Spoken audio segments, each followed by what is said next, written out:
दोस्तों, रिलेशनशिप में क्या ये पॉसिबल है कि आपका पार्टनर वही करे जो आप चाहते हो या आपका पार्टनर वही करे जो आप उनको कहते हो? अब ज्यादातर लोगों के रिलेशनशिप में तो ये होता है कि वो जो अपने पार्टनर को कहते हैं ना, उनके पार्टनर उनसे उल्टा ही करते हैं। हाँ, आपका पार्टनर वही कर सकता है जो आप चाहते हो, लेकिन उसके लिए आपके पार्टनर के मन में आपके लिए उस लेवल की रिस्पेक्ट बननी चाहिए। एक बार आपने अपने पार्टनर के माइंड में वो एक रिस्पेक्ट क्रिएट कर दी, वो एक आइडेंटिटी क्रिएट कर दी ना, उसके बाद वहां पर आपका पार्टनर आपके मामले में एटलीस्ट जब कभी आप उनको कहोगे, जब कभी आप उनसे कुछ करवाना चाहोगे, तो उस मैटर में वो अपना दिमाग यूज ही नहीं करते। और ऐसा बहुत सारे लोगों के रिलेशनशिप में वो अपने पार्टनर के साथ कर रहे होते हैं, और ये आसानी से नहीं होता। उसके लिए आपको जस्ट मेहनत, मतलब बहुत अच्छा फील करवा कर या बहुत प्यार करके वो आइडेंटिटी क्रिएट नहीं करवानी है। उसके लिए उनसे कुछ करवाना होगा, उनसे कुछ बातें फॉलो करवानी पड़ेगी, आपको थोड़े एफर्ट भी लगेंगे। लेकिन बहुत सारे लोग जस्ट रिलेशनशिप में नहीं, लेकिन अपनी पब्लिक लाइफ में भी, जैसे कि किसी सेलिब्रिटी को ना वो आंखें बंद करके फॉलो करेंगे। उसने कुछ बोल दिया तो वो सच ही है, उसके बारे में सोचना ही नहीं है। कुछ नेता होते हैं, पॉलिटिशियंस होते हैं, लोगों के माइंड में उनकी भी बड़ी तगड़ी आइडेंटिटी होती है, क्योंकि उन्होंने लोगों से कुछ ऐसी चीजें टाइम के साथ करवाई है कि उनके मन में वो रिस्पेक्ट बन गई ना, कि वो नेताजी अगर बोलेंगे तो उस मैटर में सोचना ही नहीं है। अब वो एक अलग बात है कि वो सच भी हो सकते हैं, झूठ भी हो सकते हैं, लेकिन लोग उसको आंखें बंद करके फॉलो करते हैं, वहां पर अपना माइंड यूज नहीं करेंगे। तो आपने अपने रिलेशनशिप में उस लेवल की अपने पार्टनर के माइंड में आइडेंटिटी बना ली, उस लेवल की अपने रिस्पेक्ट अपने पार्टनर के माइंड में बना ली। उसके बाद आप जो भी कहोगे, जो भी आप करवाना चाहोगे, वो करेंगे, क्योंकि वहां पर वो अपना दिमाग यूज ही नहीं करेंगे। तो आप ऐसी आइडेंटिटी, आप ऐसी रिस्पेक्ट सामने वाले इंसान के मन में कैसे बनाओगे, इस वीडियो में बात करते। कुछ 4-5 बात है जो आपको बड़े ध्यान से समझनी है, ताकि वो रिस्पेक्ट, वो आइडेंटिटी आप अपने पार्टनर के माइंड में क्रिएट कर सको। सबसे पहली चीज ना बहुत ज्यादा प्रैक्टिकली है कि आपको ना जल्दबाजी में नहीं, लेकिन टाइम टू टाइम आपको अपने पार्टनर से ना छोटे छोटे काम करवाने के आदत डलवानी है। उनको ऑर्डर करो छोटे छोटे काम करने के लिए, कि मतलब वो जस्ट आपके ऑर्डर को फॉलो करने की हैबिट को एक्सेप्ट कर ले। आपको कोई बड़ी चीज करने के लिए नहीं कहना है, और कभी भी करना भी नहीं चाहे, कहना भी नहीं चाहे, वो करेंगे भी नहीं। स्टार्टिंग में पीछे से कुछ भी कर सकते हैं, लेकिन स्टार्टिंग में नहीं करेंगे। जहां भी आप देखोगे कि लोगों का माइंड वॉश किया जाता है ना, वहां पर उनसे बहुत छोटी छोटी चीजें करवाई जाती है। पानी का गिलास भरने के लिए लोग कहते हैं। अब जिस इंसान ने आपकी पहले 2 बातों को मानी है, आपके 2 ऑर्डर को फॉलो किया है, बहुत ज्यादा पॉसिबिलिटी है कि आप थोड़ा ज़्यादा मुश्किल काम अगली बार देते हो ना, तो वो बिना सोचे करेंगे। तो ऐसे धीरे धीरे जब आप किसी इंसान को एक हैबिट डाल देते हो कि आप कुछ भी कहो, उनको ऑर्डर फॉलो करना है, तो इस तरह से ना धीरे धीरे उस इंसान के माइंड में ना एक ही चीज़ बैठ जाती है कि उसने कुछ ऑर्डर दिया, मुझे फॉलो करना है, इसमें सोचना क्या है।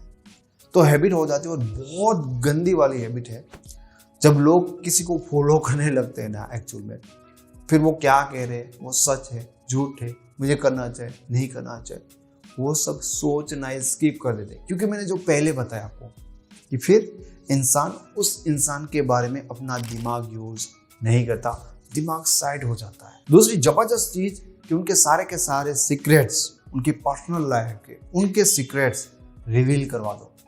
अब ये बात तो हम सब मानते हैं कि हम अपनी लाइफ में सीक्रेट्स, जो हमने कुछ कांड किए थे, अच्छी चीज़ें, बहुत बुरी चीज़ें, मतलब रियल में लोग नहीं बताते ना, ऐसी चीज़ें उनसे रिवील कराओ। अब इसमें जल्दबाजी तो होगी नहीं, क्योंकि ये चीज़ें इंसान हर किसी को नहीं कहेगा। अगर कहेगा तो भी बड़े सोच समझ कर कहेगा, क्योंकि दिल की बात है, कुछ पर्सनल चीज़ें कुछ पर्सनल लोगों के साथ ही शेयर होती है, तो ये निकालना ना आपके लिए बहुत ज़्यादा जरूरी है। अब आपने एक बहुत मज़ेदार चीज़ देखी होगी कि जब कभी नेता भाषण करते हैं ना, तो आपको लगेगा कि यार, मतलब इसको तो मेरे बारे में सब पता है कि मेरी लाइफ में क्या प्रॉब्लम है, बेरोजगारी मेरी प्रॉब्लम है, रोड की प्रॉब्लम है, मुझे ये वाली प्रॉब्लम है, मतलब आपके प्रॉब्लम के बारे में वो बात करते हैं। जैसे आपको लगता है कि आपकी सारे जो सीक्रेट चीज़ें हैं जो आप चाहिए आपको, जो आपकी तकलीफ है, आप चाहते हो कि कोई उसको सुने, वो बंदा सुन रहा होता है तो आपको ऐसा लगता है कि ये मुझे समझ रहा है, समझ के।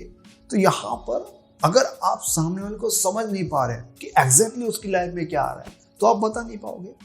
लेकिन ये ट्राई करो कि इंसान जो आपके साथ बात कर रहा है, जो आपके संपर्क में, जिनसे आप कभी भी मिलते हो, बात करते हो, बहुत ज़्यादा पॉसिबिलिटी होती है कि कभी ना कभी एक टाइम ऐसा आएगा, धीरे धीरे फ्लो में वो इंसान रेडी हो जाता है। कई बार रेडी हो जाता है, हम समझ नहीं पाते कि उस नाजुक मोमेंट में ना वो अपने बड़े से बड़े सीक्रेट को भी आपको बता सकता है।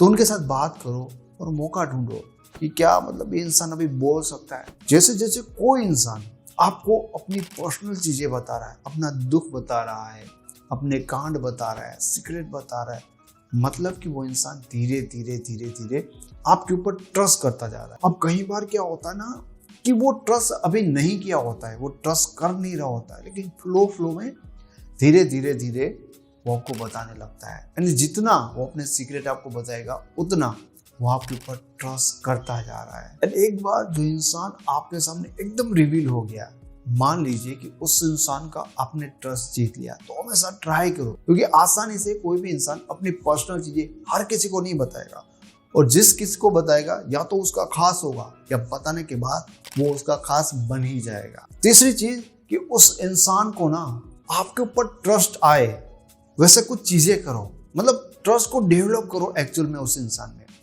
अब देखोगे कि आप किसी इंसान के लिए बहुत ज़्यादा ईमानदार हो, आप उस इंसान के बारे में कभी गलत सोच ही नहीं सकते, आप उस इंसान का रियल में बहुत अच्छा सोचते हो, वेल विशर हो आप।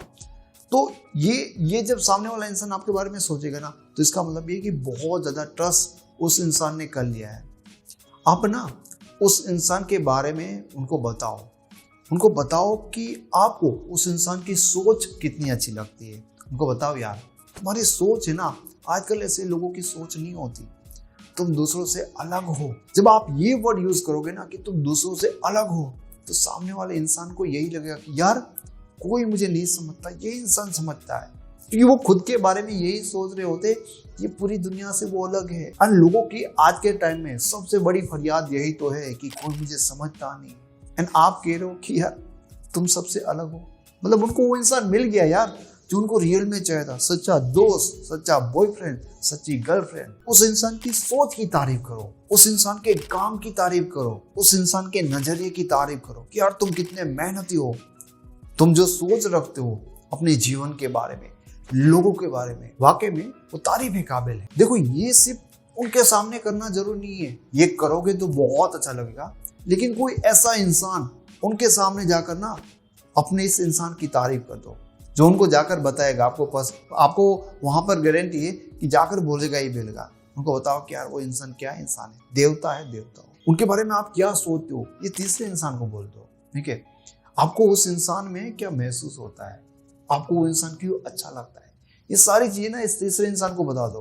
कि जब कोई तीसरा जाकर बोलेगा कि भाई वो तुम्हारे बारे में बहुत तारीफ कर रहा था, तो उस इंसान को ना 1% भी ये डाउट नहीं आएगा कि ये कुछ अच्छा लगाने की कोशिश कर रहा था, क्योंकि यार उसको अच्छा लगाना होता तो मेरे पास आकर मेरी तारीफ करे। मतलब कोई तीसरे इंसान के सामने वो मेरे बारे में अपना पॉइंट ऑफ व्यू रख रहा था, मतलब वो दिल से मेरे बारे में क्या सोचता है।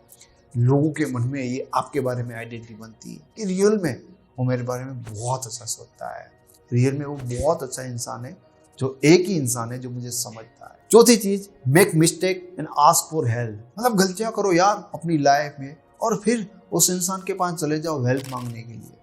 अब बहुत सारे लोग ना मेरे वीडियोस देखते हैं तो थोड़ा सा उनको मिसअंडरस्टैंडिंग होगी कि मैंने ऐसे कहा कि जो रिलेशनशिप में चाहिए वो मांगो मत। अलग चीज के लिए मैं कह रहा हूँ, मतलब हमें चाहिए होता है कि हमारी केयर करे, प्यार करे। यहाँ पर इन चीज के बारे में नहीं हो रहा है। अब बहुत सारे लड़के क्या होते हैं कि वो सिगरेट पी रहे हैं, अब उसकी गर्लफ्रेंड ना, उनकी कोई गलती है लड़के की, वो सिगरेट पी रहा है या कुछ ऐसा, अब उसकी गलती है। उसकी गर्लफ्रेंड ना बहुत मेहनत करती है सिगरेट छुड़ाने के लिए। मतलब वो क्यों करती है कि मैं कुछ कंट्रीब्यूट करूं तुम्हारी लाइफ में जिससे तुम्हारी लाइफ बेहतर हो जाए। जितना वो वहां पर जोर लगाएगी, जितना एफर्ट लगाएगी, वो उस लड़के के प्यार में और ज्यादा सीरियस हो जाएगी। एंड बहुत ज्यादा लड़कियां जस्ट ये सोशल काम करने के लिए जाती है, उनको पता भी नहीं होता। कई बार लोगों ने आपको ऐसा कहा होगा कि पता नहीं कब प्यार हो गया, ऐसे पता नहीं चलता।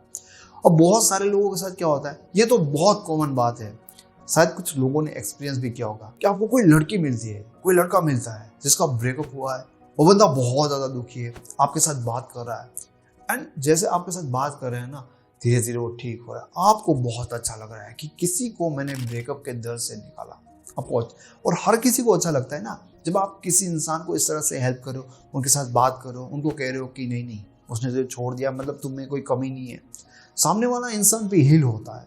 और मैंने ना एज ए रिलेशनशिप कोच ऐसे बहुत सारे लोगों की स्टोरी सुनी है, तो मुझे पता है कि एक तो जो हेल्प कर रहा है उसको भी बहुत अच्छा लग रहा है, सामने वाला इंसान भी हील हो रहा है, तो क्या होगा कि इसने बहुत एफर्ट लगाया और उनको अच्छा भी लग रहा है, इसलिए वो डबल एफर्ट लगा रहा है। और उनको बहुत अच्छा लगता है कि यार मेरे कारण कोई रोता हुआ इंसान फिर से हंस रहा है, जो कि एक अपने आप में बहुत अच्छी चीज है। पर दोस्तों होता क्या है कि हमें पता ही नहीं चलता कि उनकी हेल्प करते करते करते हम उसके प्यार में चले गए।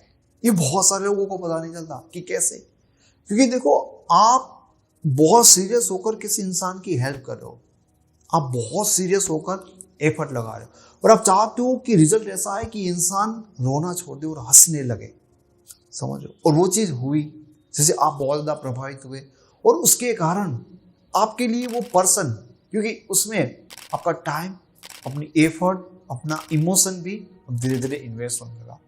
तो इसलिए चीज़ें करो कि कोई इंसान तुम्हारे लिए एफर्ट लगाए, तुम्हारी किसी गंदी चीज़ को, तुम्हारी गंदी आदत, तुम्हारी गंदी गलती, तुम्हारी लाइफ की गंदी कोई ऐसी परेशानी जिसको दूर करने के लिए वो इंसान एफर्ट लगाए। जितना सीरियसली एफर्ट लगाएगा और जैसे उनको रिजल्ट मिलेगा वो और ज़्यादा खुश होगा, और ज़्यादा एफर्ट लगाएगा। तुम्हारे लिए वो एफर्ट लगा रहा है तो फिर उनके लिए अब तुम भी धीरे धीरे इंपॉर्टेंट बनते जाओगे। पांचवी चीज़ और बहुत ज़्यादा दमदार चीज़ कि आपको उस इंसान की लाइफ में गुड मेमोरीज को क्रिएट करना है, गोल्डन मेमोरीज जिसे हम कहते हैं। देखो इंसान ना एक टाइम के बाद इंसान को भूल सकता है, लेकिन उस इंसान को याद रखता है तो उस इंसान के दिए हुए एक्सपीरियंस के कारण उनको याद रख सकता है।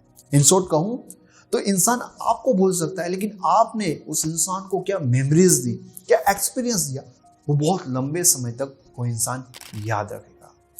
तो हमेशा ट्राई करो, उस इंसान को समझो, उनकी लाइफ को, उनकी सिचुएशन को, तो आपको कुछ चीज़ें समझ में आएगी कि देखो इस इंसान के लिए क्या चीज़ है जो नहीं होगी, जो एक्साइटेड होगी। इस इंसान ने अपनी लाइफ में अब तक क्या क्या देखा है, दुख दर्द सुख सब कुछ उसका हिसाब किताब रखो और उस इंसान को जब मिलो, बात करो या कभी भी उनको सरप्राइज दो या उनके लिए कुछ भी करो, तो ट्राई करो कि उस इंसान को ऐसा कोई उसकी लाइफ में आप एक्सपीरियंस कराओ, और जब कभी कराओ तो ऐसा एक्सपीरियंस उसने आज से पहले किया ही ना हो। और जो भी एक्सपीरियंस, जो भी अनुभव हम लाइफ में सबसे पहली बार करते हैं ना, तो हमें बहुत अच्छा लगता है, फर्स्ट एक्सपीरियंस, तो वो मेमोरी क्रिएट होंगी। तो हमेशा ट्राई करो कि उस इंसान को ना आपके कारण, आपके थ्रू हमेशा बार बार कुछ अलग अलग एक्सपीरियंस हो, क्योंकि अलग अलग एक्सपीरियंस ही एक्साइटमेंट क्रिएट करते हैं और वो ही लॉन्ग टर्म में एक मेमोरी क्रिएट करते हैं। अब वो पता होगा कि कई बार आप कहीं घूमने गए होंगे दोस्तों के साथ, या जहाँ पर आपने बहुत ज़्यादा एंजॉय किया था, बहुत ज़बरदस्त आपके लिए वो एक्सपीरियंस रहा था। आप याद करते हो कि पता था हम मिले थे, हम वहाँ गए थे, कितना मज़ा किया था, क्या फन था, क्या टाइम था, क्या बचपन था, क्योंकि बचपन के एक्सपीरियंस आज नहीं होते ना। तो वो एक्सपीरियंस जब एज ए पार्टनर आप उनके साथ होते तो उनको वैसा फील कराओ, वो इंसान याद करे कि यार क्या इंसान है वो। ये बहुत ज़रूरी है, क्योंकि देखो एक्सपीरियंस से ना मेमोरीज क्रिएट होती है, और आपके बारे में आपकी आइडेंटिटी, आपकी रिस्पेक्ट उस लेवल की बनने के लिए बहुत ज़्यादा ज़रूरी है कि स्मार्टली टाइम के साथ आप उस इंसान से ऐसे एफर्ट करवाते रहो, एंड एक टाइम के बाद आपके बारे में उनकी आइडेंटिटी ऐसी बन जाएगी, उसके कारण वो रिस्पेक्ट वैसी क्रिएट हो जाएगी कि जब कभी आप कुछ कहोगे, जब कभी आप उनसे कुछ चाहो, तो वो इंसान अपना दिमाग नहीं लगाएगा, क्योंकि वो वैल्यू होगी कि वहाँ पर लोग आपका काम करने के लिए, आपकी कही हुई बात को मानने के लिए एक सेकंड का भी वेट नहीं करेंगे और सोचेंगे भी नहीं कि आप जो कह रहे हो करना चाहे नहीं करना चाहे, सही या गलत है, जस्ट आपको फॉलो करेंगे। दोस्तों अगर आप सीखना चाहते हो ह्यूमन साइकोलॉजी को, कि रिलेशनशिप में ह्यूमन साइकोलॉजी को कैसे यूज करते हैं, कैसे अपने पार्टनर के सामने अपनी आइडेंटिटी को क्रिएट करते हैं, तो इसके लिए मैंने एक ई बुक लिखी है, डिटेल से, साइकोलॉजी ऑफ रिलेशनशिप। उस ई बुक की लिंक आपको इस वीडियो के डिस्क्रिप्शन बॉक्स में मिल जाएगी। Thank you so much.